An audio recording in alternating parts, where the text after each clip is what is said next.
Hello, I am Suyini Salifu and welcome to Creating Wealth with Purpose platform. This is where we discuss how to manage your personal finances, create wealth, and also to be a blessing to your community. Today we're going to be having a discussion on a very interesting topic, how to be money smart. Our economies all over the world now are being shaken. We are having fuel prices go up, we're having inflation, currency problems, and these are all impacting the economy and the finances that we are trying to manage. However, there's no corresponding increase in our income. So we are here to discuss how you can go through this season and be money smart. There's a quote by Dave Ramsey that says that managing personal finances is 80% your behavior and 20% head knowledge. There are some ways you can tweak your behavior to be able to save some money and manage the other prices and things that you cannot control. Today we'll be discussing that. Thank you again for subscribing. Thanks for your feedback. And if you haven't subscribed, please take a minute right now. Click on the subscribe button, click on the notification button so that when new episodes come up, you can be notified about that. A major aspect that takes a lot of our income is food, provisions, groceries, and all that we buy. And even though the economy is stretching us, we still have to eat. So what are some of the ways we can go about managing our budget on food and be able to handle our other expenses? One aspect is window shopping. Though prices have gone up, some vendors tend to exploit the prices. So don't just go into the market or the shop and just choose things as they are.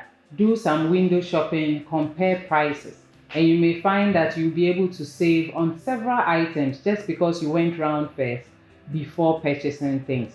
Prices, yes, have gone up, but some are just too exorbitant and we don't need to buy things on that. So be smart and do some window shopping.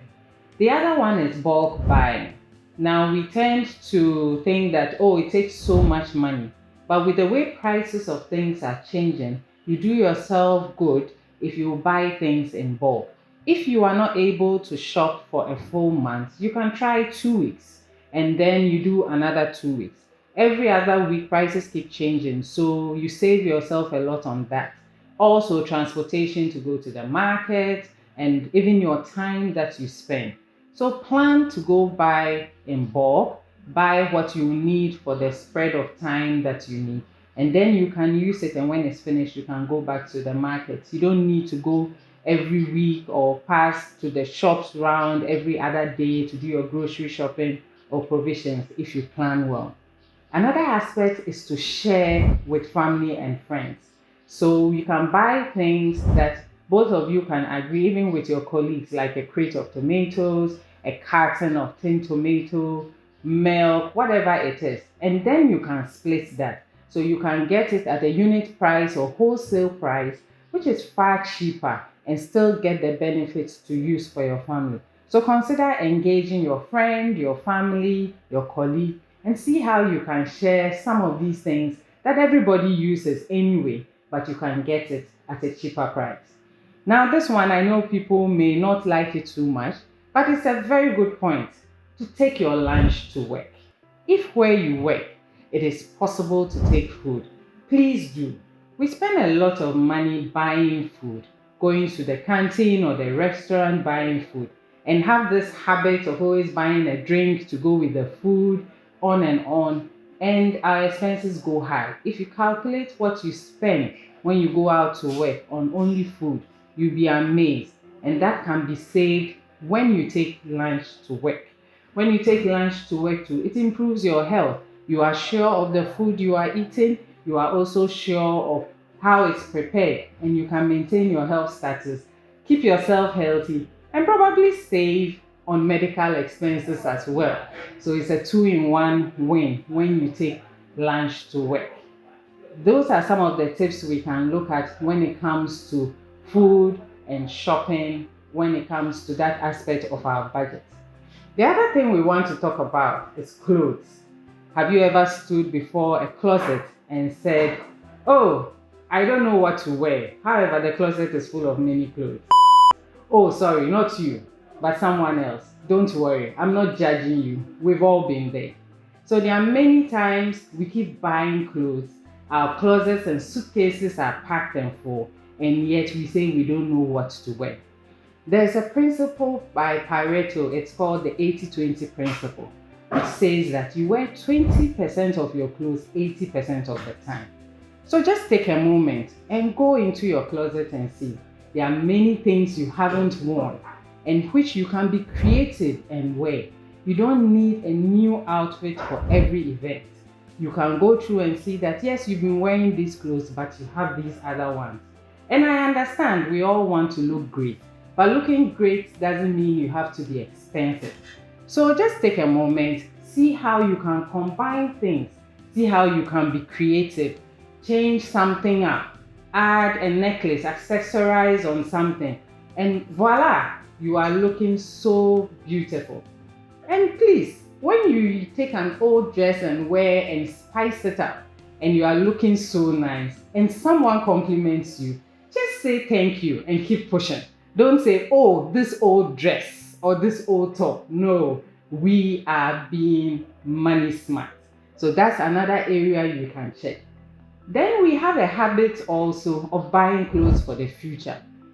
You may find that people have bought over 10 pieces of cloth and put it in their suitcase for a future when they will sew these cloths and use. One piece of cloth can cost about 300,000, 300 cedis and more. So calculate that. The 10 pieces that is there, that is money sitting there. Unfortunately, fashion trends keep changing. And so when the time comes, you find that that cloth is no more in fashion, that style is no more in fashion, and you go out again to buy clothes. So please, just shop for what you need for now. When that time comes, you will get something or buy what is necessary then, so that you can use the money to support other things which don't change, like the fuel price, you don't have control over that. School fees, rent, you don't have control over that. So you can make do of these discretionary funds and also use that to support them. All this prevents you from going into debt and struggling and being too tight in this season. I hope you are not upset with me. Let's try this one and see how it goes. Then there's a very simple one. This, I want us all to try it. And that is how to save on your power. And it's simply put off the lights. We find out that power and electricity bills go very high.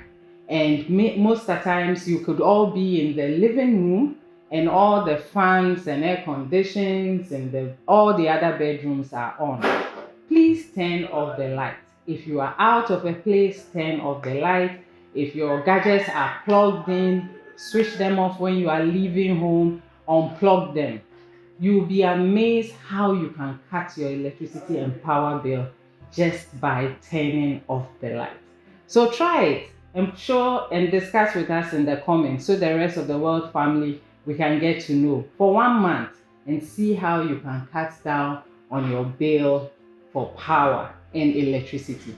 Turn off the light. I believe in giving. I believe that we should support others. But I want to encourage you to have a budget for giving.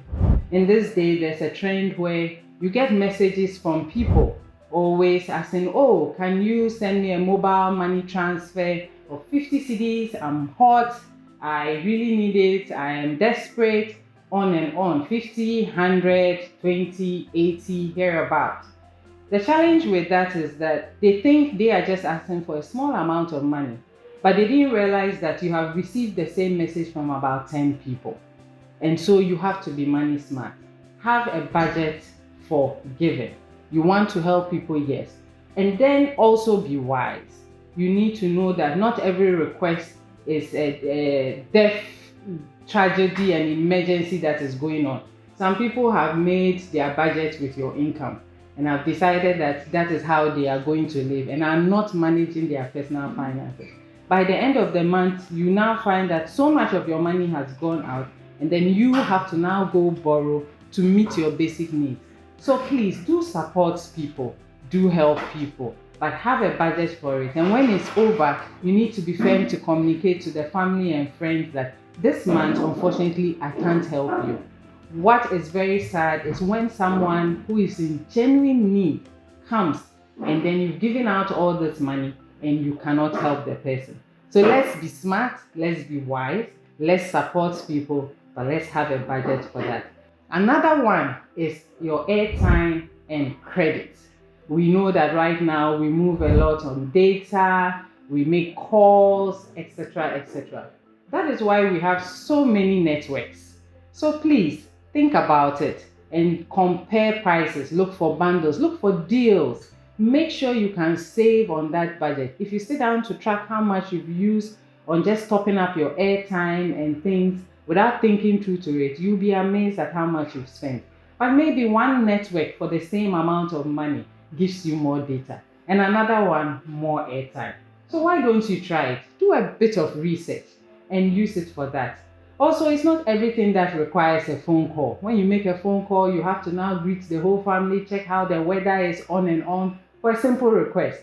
For some of the things, you can send a text, you can send a WhatsApp message and still get the deed done. So these are a few tips we want to share. If you have some, you can put it down in the comments. Let's get to know how together we can be money smart in this season. There was one thing I forgot to mention when we're talking about shopping in bulk, and that is having a meal plan. Now, a meal plan at home will help you when you are making your shopping list. This meal plan simply indicates what you want to eat during the week, or you can plan for even 2 weeks, and what major foods you would eat from. I know some find it restrictive, but the truth of the matter is that we generally eat certain foods regularly, and it's better that you have that plan which informs what you buy. I have tried this and it really helps me save a lot. I don't go shopping and come home and then want to make a certain meal and have a problem or find out that I don't have a certain ingredient. Then you have to go back to the market. Having a meal plan informs your shopping list based on what is there to eat for the next 1-2 weeks. You can then say, okay, we need these ingredients, and you can do that shopping at once. So please don't forget to make a meal plan. And I'll end with this verse from Proverbs 27 verse 12. And it says, sensible people will see trouble coming and avoid it, but an unthinking person will walk right into it and regret it later. I would encourage you that if this video has been helpful to you, kindly share it, and don't forget to subscribe and to click the notification button so you can know when we post more things here. Thank you.